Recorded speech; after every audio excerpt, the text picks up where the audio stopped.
Ever since ICANN's inception in 1998, one of its core missions was to foster competition amongst not only domain name registrars, but also domain name registries. And ICANN has had several rounds of introduction of new gTLDs. And I think in the last 15 or more years since ICANN's launched new gTLDs, we've seen an increase in competition and innovation. And the GNSO, the Generic Name Supporting Organization, said in 2007 that we should introduce a predictable process for the introduction of new gTLDs on an ongoing basis.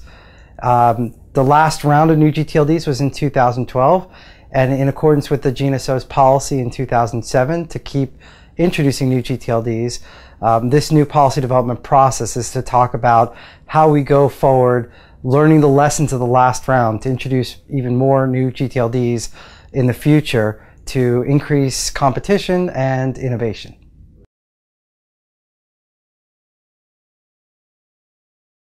So I think there are a number of questions that this PDP is going to address. In fact, if you boil it down, there are probably, there could be potentially hundreds of issues. But the key issues really all revolve around how should we introduce new gTLDs in the future, meaning should we do rounds of new gTLDs, or should the accreditation process for new gTLDs be like the accreditation process for domain name registrars, really first come, first serve on an ongoing basis. In addition, this PDP is important to look at issues around rights protection mechanisms, to look at how we can allow domain name registries to reach out to its customers, how we can talk about improving the efficiency of the application process.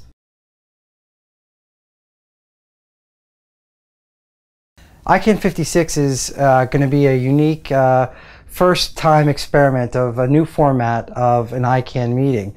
And I think what's great about this new format is that it really focuses on the policy issues of ICANN. And one of those policies is the introduction of new gTLDs, subsequent procedures for new gTLDs.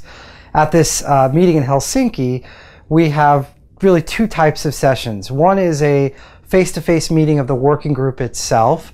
Of course, community members are invited to attend, but it's really primarily to get to the next stage in the working group's activities to discuss face-to-face some of the pressing issues at that time. But in addition to that session, there's going to be a cross-community session later on that week to talk with the rest of the community about the policy development process working groups, progress to date, about other issues it may not yet have considered, and about other issues of concern to those other advisory committees and organizations like the Governmental Advisory Committee, the At-Large Advisory Committee, the Security and Stability Advisory Committee. Really, the entire ICANN community has an interest in the introduction of new top-level domains.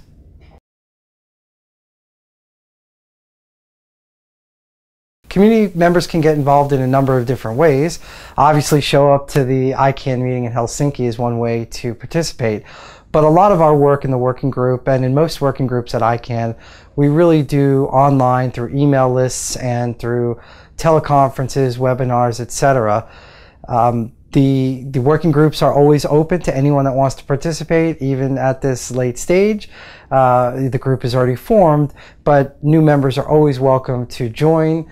They just have to send an email to the GNSO Secretariat, say, I want to get involved, and we'll add you to the list as either an observer member or a regular full participating member to get access to all of the email archives and to let the group know what you think about all the issues that are being discussed.